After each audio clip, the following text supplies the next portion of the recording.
আরেকটি নতুন ব্লগে সবাইকে স্বাগত। তো আগের ভিডিওতে আমরা বক্রেশ্বর পর্যন্ত শেষ করেছিলাম। তো এখন আমরা বক্রেশ্বর থেকে গাড়ি ছেড়েছি, এখন বাজে 1টার কাছাকাছি। তো আমরা এখন ঘুরতে যাচ্ছি, তারাপীঠ বক্রেশ্বর ঘোরা হয়ে গেল। এবারে আমাদের গন্তব্য হচ্ছে বোলপুর শান্তিনিকেতন, রবীন্দ্রনাথ ঠাকুরের জন্মস্থান। যাবতীয় যে জিনিসগুলো আছে এগুলোই আমরা আজকে ঘুরে দেখব। তারপর ওখান থেকে ঘোরার পর শেষ করে আমরা বাড়ির দিকে রওনা দেবো। এইটাই আমাদের শেষ পর্ব আজকের। তো বেশ সুন্দর রাস্তা, শান্তিনিকেতন 16 কিলোমিটার, সিউড়ি 51 কিলোমিটার।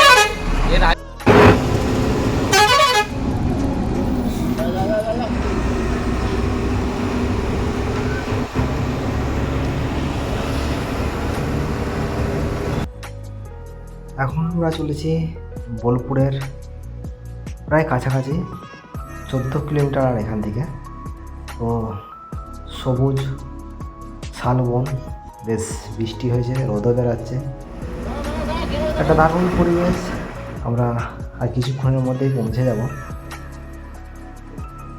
সেখানে। বৃষ্টির জন্যে কিছুটা হলেও একটু আপত্তি হবে, কারণ যেই হাটগুলো বসে শালবনের ভিতরে, তো সেগুলো মনে হয় বসবে না। তো দেখা যাক কতটা কি দেখা যায়। তো আমরাও প্রথম বোলপুর শান্তিনিকেতনে, বেশ সুন্দর জার্নি হচ্ছে, আজকেই আমাদের শেষ জার্নি। আর বোলপুর শান্তিনিকেতন রবীন্দ্রনাথের বাড়ি দেখে আমরা বাড়ির দিকে রওনা দেবো। তো বাড়ি ফিরতে সময় লাগবে, রাত হয়ে যাবে, কারণ এখানে অনেক দেখার আছে। তো প্রায় চলে এসেছি, এটাই হচ্ছে বোলপুর। চলো, আমাদের গাইড ভাইকে একটা আমরা পেয়েছি, তার সাথে এক অটো ভাইকে পেয়েছি, তিনি আমাদের গাইডটা করে দিচ্ছে। তো সুবিধাই হলো আমাদের, মাথা পিছু 40 টাকা করে নিচ্ছে, আর সেই সমস্ত কিছু বলে দিচ্ছে যে কোথায় কী বৃত্তান্ত। তো আমাদের সুবিধাই হলো। চলো, তার থেকে কিছু কথা শোনা যাক। তাদের কোনো নির্দিষ্ট জায়গা ছিল না, যেখানে সে মানে সন্ধ্যা হতো গাছতলার নিচে আশ্রয় নিতে, তারপরে দিন সকালবেলা আবার আসতো। সেসব দৃশ্যগুলো বিশ্বকবি ওনার চোখে পড়েছিল, এবং কিছু আদিবাসীকে নিয়ে এখানে এই একটা পাড়া বসেছে, সামনে একটা পাড়া বসে লাইব্রেরি। আচ্ছা, প্রথম যেটা গাড়ি দাঁড়াচ্ছিল সেন্টার, সেই জন্য একটা করে প্রজেক্ট, মানে এরকম বিল্ডিং। সঙ্গীত ভবন ডিপার্টমেন্ট, সঙ্গীত ভবন মধ্যে ইউনিভার্সিটিতে দুটো জিনিস নিয়ে পড়াশোনা করানো হয় না, এক হচ্ছে ডক্টর আর এক হচ্ছে ইঞ্জিনিয়ার। বাকি আপনি যেসব বিষয় নিয়ে পড়াশোনা করতে পারেন ইউনিভার্সিটিতে। সঙ্গীত ভবন ডিপার্টমেন্ট বলতে এখানে যারা সুর কলাকার নিয়ে পড়াশোনা করেন, আচ্ছা, মানে গলা নিয়ে, তারা এই ডিপার্টমেন্টের মধ্যে পড়াশোনা করেন। এই ডিপার্টমেন্টের মধ্যে একটা বাড়ি আছে ব্ল্যাক হাউস, বাংলা সহজপাঠ বইয়ে দেওয়া আছে প্রত্যেকটা পৃষ্ঠাতে। ছোটো খোকা বলে ও আজ সেখানে সে কথা কও হস্তই দীর্ঘ বসে গাই কি, বাংলা সহজপাঠ যদি পড়ে থাকেন বুঝতে পারবেন। এই যে ডান দিকে যে ডিপার্টমেন্টটা দেখতে পাচ্ছেন, এই ডিপার্টমেন্টের নাম হচ্ছে কলা ভবন ডিপার্টমেন্ট, মানে আর্ট ডিপার্টমেন্ট, হাতের কাজে। আচ্ছা, এই যারা হাতের কাজ নিয়ে পড়াশোনা করেন তারা এই ডিপার্টমেন্টের মধ্যে নিয়ে পড়াশোনা করেন। এটা হচ্ছে কলা ভবন ডিপার্টমেন্ট। এই যে স্ট্যাচুগুলো দেখতে পাচ্ছেন, এই স্ট্যাচুগুলো করেছিল ভাস্কর রামকিঙ্কর বেজ। ভাস্কর রামকিঙ্কর বেজ ছিল এখানকার উপাচার্য প্রথম। এই যে স্ট্যাচুটা দেখতে পাচ্ছেন, এই স্ট্যাচুটার নাম হচ্ছে কলের বাসি। আগেকার দিনে আদিবাসী সাঁওতালিরা যখন বাড়ি থেকে কাজে যেত, তখন রাইস মিলে একটা সিটি পড়তো, তখন সেই সিটি আওয়াজ শুনে কাজে যাচ্ছে। এটা বলা হয় মায়ের থেকে মাসি দরদ বেশি। এইসব দৃশ্যগুলো ভাস্কর রামকিঙ্কর বেজে চোখে পড়েছিল, তিনি প্রথমে আর্টের মতন করে রেখেছিলেন। তারপর এগুলো লোহার ট্যাক্সচার করে দূরে থেকে ইট বালি পাথর সিমেন্ট পুজো ছোটো এগুলো জ্যাম করা আছে। দেখুন পিছন দিক থেকে মাসি ফিরিয়ে নিয়ে যাচ্ছে, মা ছেলে কাজে যাচ্ছে, ছেলে একদিক থেকে আবদার করছে, পিছন দিক থেকে মাসি ফিরিয়ে নিয়ে যাচ্ছে। এই জন্য বলা হয় ওনার প্রথম কন্যার বাড়ি হচ্ছে এইটা। এই বাড়িটার মধ্যে ওনার প্রথম কন্যা কুষ্ঠ, আগেকার দিনে কুষ্ঠ রোগ হতো, কুষ্ঠ রোগে মারা গিয়েছিলেন। সেই জন্য এই বাড়িটা আজও পর্যন্ত রাখা আছে। এই বাড়িটার নাম হচ্ছে মালঞ্চি বাড়ি। এই যে গান্ধীর স্ট্যাচুটা দেখতে পাচ্ছেন, এই স্ট্যাচুর নাম হচ্ছে আদিবাসী পরিবেশ বা সাঁওতাল পরিবেশ। আগেকার দিনে আদিবাসী সাঁওতাল এটা যাযাবরের মতন ঘুরে বেড়াতো। দেখুন ওই ইয়েটার মধ্যে সব কিছু আছে, খাবার, কুকুর, ছাগল, যেসব যাবতীয় জিনিস, বুঝতে পারছেন তো, সব মাথায় কাঠ কাঠুরে সব হ্যাঁ এইসব দৃশ্যগুলো ভাস্কর রামকিঙ্কর চোখে বেঁচে পড়ে চোখে পড়েছিল এবং পরে এগুলো লোহারটা ওনার ঐতিহ্যটাকে ধরে রেখেছেন আগেকার দিনে যে ঐতিহ্য সেই ঐতিহ্যটাকে ধরে রাখা হয়েছে।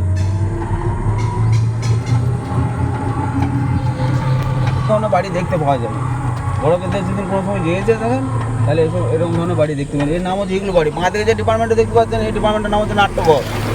ইউনিভার্সিটিতে যেসব প্রোগ্রামগুলো টিভি বা দূরদর্শনের মধ্যে দেখানো হয় যেমন দোল যাত্রা যেসব নাচ গান আবৃত্তি প্রোগ্রামগুলো হয় সেগুলো এই বিল্ডিংটার মধ্যে হয়, এই জন্যই নাম হচ্ছে নাট্যঘর। এই নাট্যঘর আগেকার দিনের মহিষী আমাদের বিশ্বকবি উনি এই গাড়িটার মধ্যে আদিবাসী সাঁওতালি দিকে নাচ গান আবৃত্তি এসব করছিলেন এই বিল্ডিংটার মধ্যে, এই জন্য নাম দেওয়া হচ্ছে নাট্যঘর। স্টেজ করা আছে। হ্যাঁ বাড়ি এই যে বাড়িটা দেখতে পাচ্ছেন এই বাড়িটার মধ্যে রবি ঠাকুরের যাবতীয় জিনিস চশমা লাঠি জামা কাপড় এগুলো প্রবেশ করা যায় তো? প্রবেশ করা যায়। এটা আপনাকে টিকিট কেটে ঢুকতে হবে 10টার সময় আসতে হবে সকাল 10টায়। আর বন্ধ কটায় হয়? বন্ধ হবে তোমার 2টোই। আচ্ছা এটা 50 টাকা টিকিট নেবে। এটা হচ্ছে মিউজিয়াম উত্তরনারায়ণ বাড়ি মিউজিয়াম রবীন্দ্র ভবন যে যার নামে চিনে এটা হচ্ছে রবি ঠাকুরের অ্যাকচুয়ালি বাড়ি। এবং এই বাড়ির মধ্যে যে নোবেলটা চুরি হয়েছিল এই বাড়িটার মধ্যে চুরি হয়েছিল আজ পর্যন্ত সেকেন্ড নোবেল রাখা আছে। এই জায়গাটা পুরো জঙ্গল ছিল।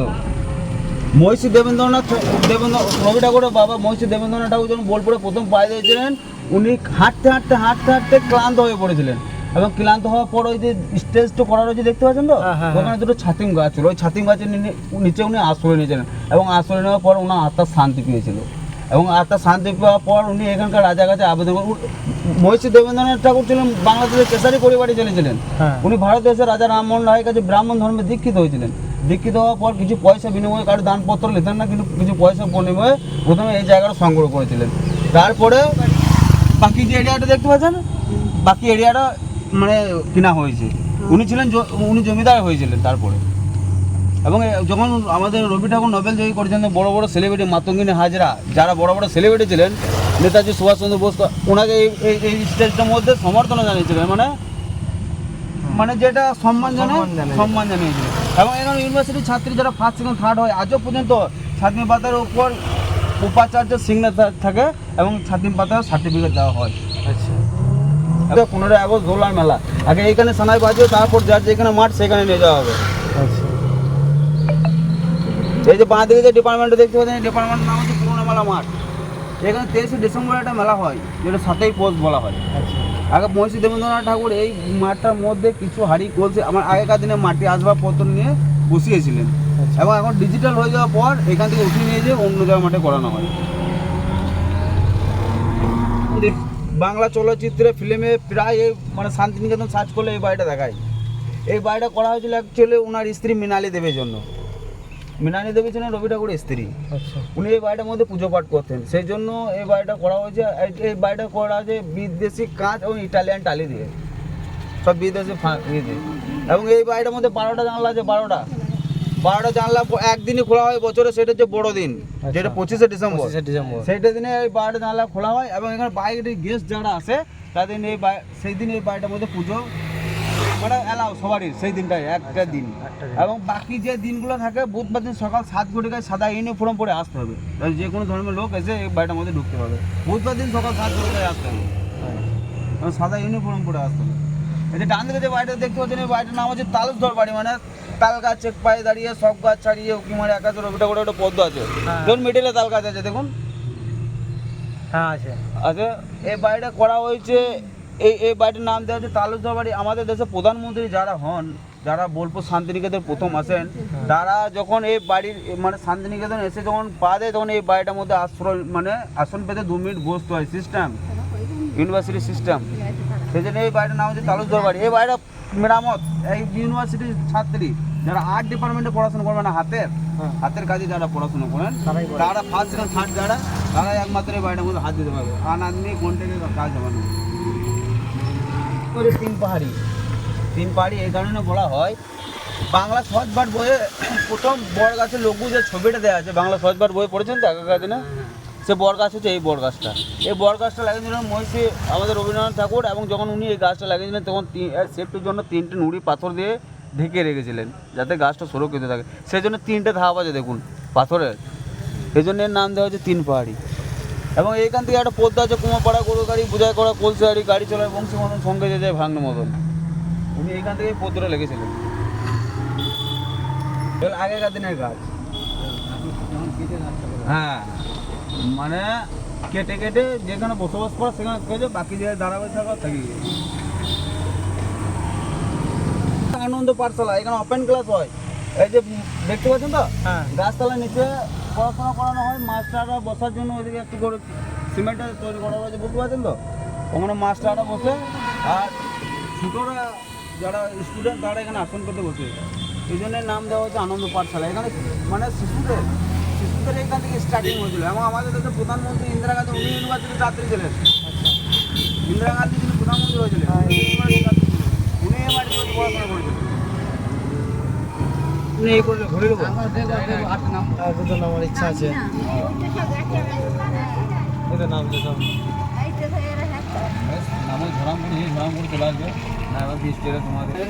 বোলপুর শান্তিনিকেতনের যে সোনাঝুরি হাট, সেই সোনাঝুরির হাটে আমরা চলে এসেছি।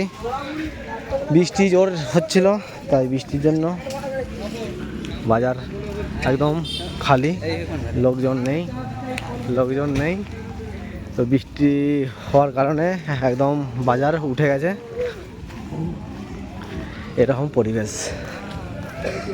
তো আমরা শান্তিনিকেতনের যে হাট আছে ওই হাটে আমরা এসেছিলাম, কিন্তু হাটের অবস্থায় যে বিশাল বৃষ্টি হয়ে একদম সব উঠে চলে গেছে। দেখার মতো সেরকম কিছুই নেই, কারণ বৃষ্টির জন্য। সোনারপুরের হাট অনেক ছাপ আর প্রকাশ হবে না। হ্যাঁ, তো সোনাঝুরি আমরা হাটে এসেছিলাম, এই যে বৃষ্টির কারণে একদম কেলো অবস্থা, ঠিক আছে, কিছু পাওয়া যায় না। খুব লাগবে অনেক কিছু, কিন্তু এখন বৃষ্টির কারণে তো কেলো হয়ে গেছে সব। এই যে দেখেন এখান থেকে কিছু স্যাপ ওটাতে ওই লোকটা যাচ্ছিল, ঠিক আছে। হ্যাঁ, একটা বিশাল বড় হোটেল, বনের বীজখানে, শালবনের বীজখানে, সোনাঝুরির হাটে রেস্টুরেন্ট। দেখ না, সোনাঝুরির হাটে আমরা এসেছি। বৃষ্টির কারণে এখন দোকান এই খুলছে, তো নানা রকম জিনিস, তালপাতা কাঠের। তো এই হচ্ছে পরিস্থিতি। জামা প্যান্ট তো সব আছে, কিন্তু ছেলেদের জন্য কি আছে, বৃষ্টির জন্য তো সব কেলো হয়ে গেল।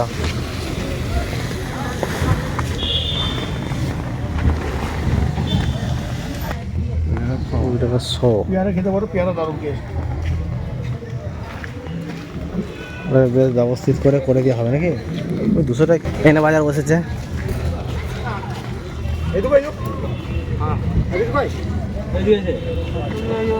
হবে না দাদা, এখন হবে না, পিঠে তাড়াতাড়ি পিঠে মাল বন্ধ, এখন আর একদম কেলো হয়ে গেছে। দোকান বলছে বন্ধ, চলে গেছে। বোলপুর এসছি, শান্তিনিকেতন এসছি, সোনাঝুরির হাটে এসছি, কিন্তু না কিনলে কিছু হয়। কিনবো, দেখবো, তবেই তো মজা আসবে। এই যে শান্তিনিকেতনের রবীন্দ্রনাথের মূর্তি,